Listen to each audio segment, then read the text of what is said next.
কিয়ামত পর্যন্ত তাকে রেখে দিব। আল্লাহর নবী মুসা কালিমুল্লাহ দরিয়া পার হয়ে চলে গেলেন আরামে, আর যেমনি সে নামলো আপনার বলে হাতে সঙ্গে সঙ্গে আল্লাহ পানি দিয়ে তার সৈন্য সামান্তকে চিরদিনের জন্য হাবুডুবু খাইয়ে আপনার বলে হাতে জাহান্নামী বানিয়ে দিয়েছে। আল্লাহ পাক বলে ফালিয়াও মানুনাজিকা বিবাদানিকা লি তাকুনা লিমান খালফাকা আয়াতান।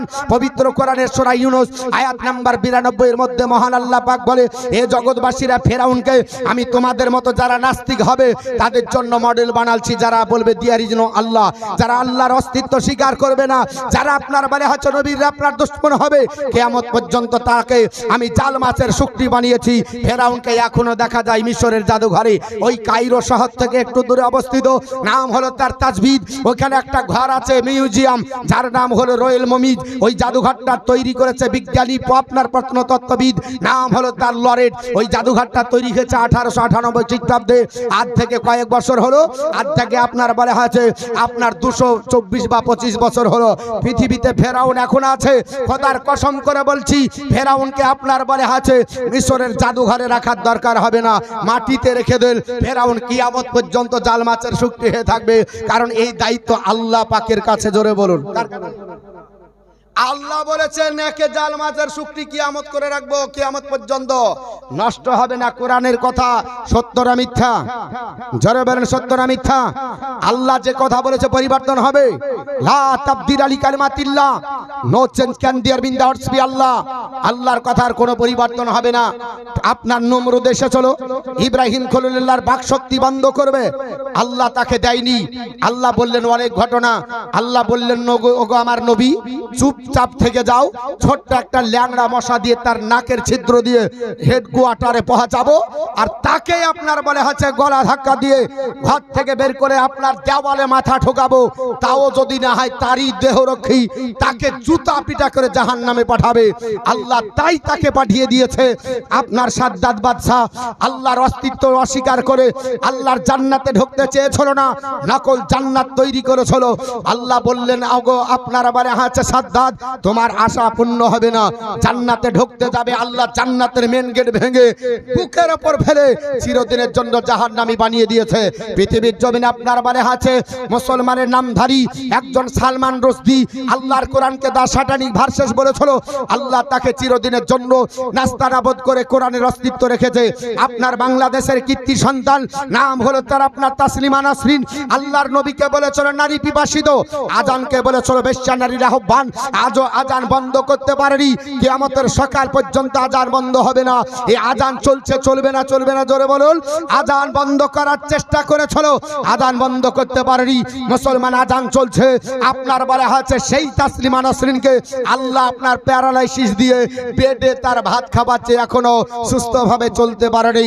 পৃথিবীর জমিনে যারাই আঙ্গুল তুলেছে কোরআনের বিরুদ্ধে, আল্লাহ তাদেরকে নাস্তানাবুদ করেছে। মুসলমান এই কোরআনের সংরক্ষণের দায়িত্ব আমার আল্লাহর কাছে, কারণ আল্লাহ পাক বলেছেন নাহানু নাযালনা যিকরা ওয়া ইন্না লাহু লাহাফিজুন, আমি আল্লাহ কোরআন সংরক্ষণ আপনার নাজিল করেছি হোক হাবিব আপনার উপরে, আর এই কোরআনের সংরক্ষণের দায়িত্ব আমি আল্লাহ আপনার আমার কাছে, কারণ কোরআন এসেছে মানুষের কল্যাণের জন্য। ইন্না আনজালনা আলাইকাল কিতাবা লিন-নাসি বিল হক, we have revealed this book to thee into for mankind. Habib আমি আল্লাহ আপনার বলে হচ্ছে কোরআন অবতীর্ণ করেছি মানুষের কল্যাণের জন্য। পৃথিবীতে যারা কোরআনকে ধ্বংস করব এটা চিন্তা ভাবনা করবে, শুনে যাবেন তারা ধ্বংস হবে, কারণ কোরআনকে ধ্বংস করা সম্ভব হতে পারে না। আজ থেকে 24 বছর আগে এই আমাদের কলকাতা হাইকোর্টের প্রধান বিচারপতি ছিল, নাম হলো তার ম্যাডাম পদ্মা কাস্তিগি, কোরআনের বিপক্ষে আপনার বলে হচ্ছে সে কেস নিয়েছিল, লড়েছিল। কোরআন আপনার বাড়ি বাড়ি চলা হবে না, পড়া হবে না, কোরআনকে স্টাডি করা হবে না, কোরআন আপনার মসজিদ মাদ্রাসায় থেকে আপনার কোরআনকে আপনার দূরে সরাতে হবে। বলে কেন? বলে কোরআন পড়ার পরে মুসলমানের জনসংখ্যা বাড়ছে। আরে ম্যাডাম তোমার তো ইতিহাস জানা নাই, খ্রিস্টান ধর্মাবলম্বী নাম হলো জর্জ বার্নার্ড শো আজ থেকে 117 বছর আগে 1905 সালে একটা গ্রন্থ রচনা করেছে, নাম দিয়েছে জেনুইন ইসলাম ভলিউম নাম্বার নাম্বার 1 পৃষ্ঠা নাম্বার 69 ইংলিশ ভাষায় সেই গ্রন্থটা রচনা করে তিনি বলেছেন, if any religion has the chance of ruling over England and Europe within the next 100 years, আগামী 100 বছরের মধ্যে শুধু ইংল্যান্ডে নয় গোটা ইউরোপ মহাদেশে যদি কোনো ধর্ম আধিপত্য বিস্তার করতে পারে তাহলে খ্রিস্টান হবে না, আদিবাসী হবে না, চাড়াল হবে না, হিন্দু হবে না, সাঁওতাল হবে না, আপনার বলে হচ্ছে বর্ম হবে না, জৈন হবে না, আপনার সেই ধর্মের নাম হবে ইট ক্যান অনলি বি ইসলাম, একমাত্র ইসলাম। জোরে বলুন সুবহানাল্লাহ। জর্জ বার্নার্ড শো আজ থেকে 117 বছর আগে আপনার বলে হচ্ছে জেনুইন ইসলামের ভলিউম নাম্বার 1 এ সেই কথাটা বলে গেছে। তুমি যদি জানতে তাহলে এই কথা তোমার মুখ দ্বারা বের হতো না। তা সত্ত্বেও সেই আপনার কেসটাকে হাতে নিয়েছিল, কেসটাকে নিয়ে লড়তে লেগেছিল যে হ্যাঁ কোরআন বন্ধ করে দেবে, কোরআন আপনার বলে হচ্ছে আর পড়তে দেবে না। কিন্তু মুসলমানকে মুখ খুলতে হয়নি, মুখ খুলে চলো ওই ক্যালকাটা ইউনিভার্সিটির স্বীকৃতিপ্রাপ্ত বাংলা সাহিত্যের ইতিহাসের লেখক, নাম হলো ডক্টর অসিত কুমার বন্দ্যোপাধ্যায়, যার লেখনী আজকে বাংলাদেশের আপনার মাটিতে বলেন আমাদের বাংলা ভাষাভাষী মানুষের কাছে বাংলা সাহিত্যের ইতিহাস 5ম খণ্ড একটু উঠিয়ে দেখবেন, তাতে লেখা আছে। ম্যাডামকে বলেছিল, ম্যাডাম আমার জানা মতে পৃথিবীতে যত গ্রন্থ আছে সব গ্রন্থ বন্ধ করা সম্ভব, কিন্তু কোরআনকে বন্ধ করা যাবে না, কোরআন বন্ধ করা সম্ভব হবে না। কোরআনের স্পিরিট আছে, এই কোরআনের দায়িত্ব স্বয়ং আল্লাহর কাছে। আপনার ম্যাডাম পদ্মা খাস্তিগি বলেছিল না কোরআন বন্ধ করে দেবে, কোরআন আপনার বলে হচ্ছে আর প্রচার হবে না। কিন্তু মুসলমান সেই জামানায় আপনার আজ থেকে 24 বছর আগে ডক্টর অসিত কুমার বন্দ্যোপাধ্যায় বাজার থেকে 200 টাকা দিয়ে কোরআন নিয়ে বললেন কোরআনটা বস্তায় ভরো, তার সঙ্গে রামায়ণ বস্তায় ভরো, মহাভারত বস্তায় ভরো, গীতা বস্তায় ভরো, হিন্দু শাস্ত্রের 4 বেদ বস্তায় ভরো, কোরআনটা বস্তায় ভরো, ত্রিপিটক বস্তায় ভরো, জিন্দাবাস্তা বস্তায় ভরো।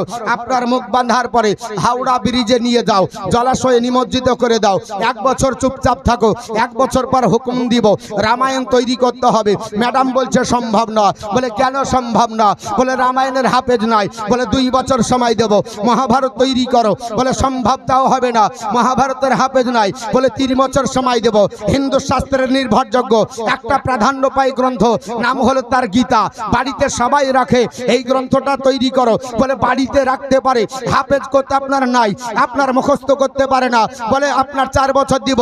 হিন্দু শাস্ত্রের 4টা বেদ ঋগ্বেদ, সামবেদ, যজুর্বেদ, অথর্বেদ তৈরি করে দেখাও, বলে সম্ভব হবে না, বলে 5 বছর সময় দেব। হিন্দু শাস্ত্রের প্রাচীন গ্রন্থ নাম হলো তার পুরাণ, 18 খণ্ডে বিভক্ত তৈরি করে দেখাও, বলে তাও সম্ভব হবে না, 6 বছর সময় দেব। আপনার বলে আছে পৃথিবীতে জিন্দাবাস্তা তৈরি করো, বলে আপনার তাও হবে না, কারণ তারও হাফেজ নাই, বলে 7 বছর সময় দেব। ত্রিপিটক তৈরি করো, বলে তাও সম্ভব হবে না, তারও হাফেজ পৃথিবীতে নাই, 8 বছর সময় দেব। গ্রন্থ সাহেব তৈরি করো, বলে তাও সম্ভব হবে না, এরও হাফেজ পৃথিবীতে নাই। এ আপনার ম্যাডাম 8 বছর সময় দিয়ে যদি পৃথিবীর মাটিতে মানুষের আপনার দেখা গ্রন্থ যেগুলোকে ধর্মগ্রন্থ বলে বিশ্বাস মানুষ করে, যদি তৈরি সম্ভব না হয়, 8 বছরের দরকার নাই, 8 মাসের প্রয়োজন নাই, 8 দিনের দরকার নাই, মাত্র 8 ঘন্টা মুসলমানের একটা ছেলে হাফেজে কোরআন 15 বছরও যদি বয়স হয়, মাদ্রাসার স্টুডেন্টকে এক জায়গায় দাঁড়িয়ে দেন, 8 ঘন্টার ব্যবধানে পবিত্র কোরআনের সূরা ফাতিহার আলিফ লাম থেকে আপনার শুরু করবে আর সূরা নাসের সিন পর্যন্ত এক জায়গায় দাঁড়িয়ে টোটাল রেকর্ডিং করা কোরআন এখানে দাঁড়িয়ে আপনার রাতারাতি ছাপিয়ে দিতে পারে। জোরে বল সুবহানাল্লাহ। সুবহানাল্লাহ। এই ক্ষমতাকার আল্লাহ দিয়েছে মুসলমানকে। মুসলমানের হৃদয়ে রেকর্ডিং করা আছে, পৃথিবীর কোন মানুষের হৃদয়ে এই রকম রেকর্ডিং মেশিন আল্লাহ বসায়নি, কিয়ামত পর্যন্ত বসবে না। একটা ধারাপাত মুখস্থ করতে গেলে 3 বার ভুল করে, কিন্তু হাফেজে কোরআন পৃথিবীর জমিনে লাখ লাখ কোটি কোটি হাফেজ আছে, বললেই 8 ঘন্টার ব্যবধানে কোরআন তৈরি হয়ে যাবে। ম্যাডাম পদ্মা খাস্তিগি কলম ধরে 3-4 মিনিট ভাবার পর বলছে পৃথিবীতে সব গ্রন্থের উপরে লড়া যাবে, কিন্তু কোরআনের উপর না। কেন? বলছে যার 8 ঘন্টাতে এরকম কপি বেরিয়ে যাবে, এরকম জেরক্স মেশিন হৃদয়ে বসিয়ে দিয়েছে বেরিয়ে যাবে, ওকে তো ধ্বংস করা সম্ভব না। বাংলার নেই করলাম, আরবের কি করে করব, বাংলার নেই করলাম, আপনার অন্য দেশের কি করে করব। ম্যাডাম পদ্মা খাস্তিগি কোরআনের বিরুদ্ধে আর সেদিন থেকে লড়েছিল না। মুসলমান কিন্তু বলার উদ্দেশ্য হলো আল্লাহ ওয়ালা হতে হবে, আল্লাহ ওয়ালি হতে হবে। এই বাইতুল মুকাদ্দাসে আপনার বলে আছে পৃথিবীর জমিনে বাইতুল মুকাদ্দাসের ঐতিহ্য নিয়ে আপনাদের কাছে কথা বলছি। বাইতুল মুকাদ্দাস আপনার তৈরি করেছিল যিনি, তার নাম হচ্ছে হযরতে দাউদ আলাইহিস সালাম। সর্বপ্রথম ভিত স্থাপন করেছিলেন আর সম্পূর্ণ পূর্ণাঙ্গতা লাভ করেছিল যার আমলে, তার নাম হলো সুলাইমান আলাইহিস সালাম। গোটা বিশ্বের যিনি বাদশাহী আল্লাহ তাকে দান করেছিলেন। আর এই বাইতুল মুকাদ্দাসের মাটিতে আপনার সব নবী নামাজ পড়েছে এবং জাকারিয়া আলাইহিস সালাম, ইয়াহইয়া আলাইহিস সালাম, মুসা আলাইহিস সালাম, ঈসা আলাইহিস সালাম তারা এই মসজিদেরই দেখাশোনা করত। আল্লাহর একজন বান্দি, তার পথ আপনার বলে আছে খাদিমা ছিলেন, নাম হলো তার আপনার হযরতে মারিয়াম আলাইহিস সালাম, যার ব্যাপারে আল্লাহ স্বতন্ত্র একটা সূরা দান করেছে, নাম হলো তার মারিয়াম। মা বোনরা মনে করে শুধু আমাদেরই কথা আছে, আপনার বলে আছে কোরআনে না গো মা, আপনাদেরও কথা আছে। পৃথিবীর জমিনে এই মারিয়াম আলাইহিস সালাম তিনি আল্লাহকে এমন ডিপেন্ড করতেন যে আল্লাহ জান্নাত থেকে খাবার দিত, আমাদের জন্য কেন হয় না? আল্লাহ জান্নাত থেকে খাবার দিতেন। কে বলছে? কোরআন বলছে। কোরআনে মিথ্যা আছে? জোরে বলেন আছে? আছে গো? এত ভয়ে ভয়ে বলছেন কেন? হ্যাঁ, আরে কেউ ধরবে না, আমি আছি তো। যদি ধরে সব আগে আমাকে ধরবে, কারণ গলাবাজি আমি করি। আপনারা তো শুনছেন 1 বছর আপনার বলে আছে বিড়ালের মতো বসবাস করে না করে একদিন সিংহের মতো বসবাস করেন, ওটা আল্লাহর দরবারে কবুল হয়ে যাবে। কারণ মুসলমানের উপরে কেউ জ্বালা যন্ত্রণা করবে এটা আমরা সহ্য করতে পারি না। একবার দরুদ শরীফ পড়েন যে আয়াতে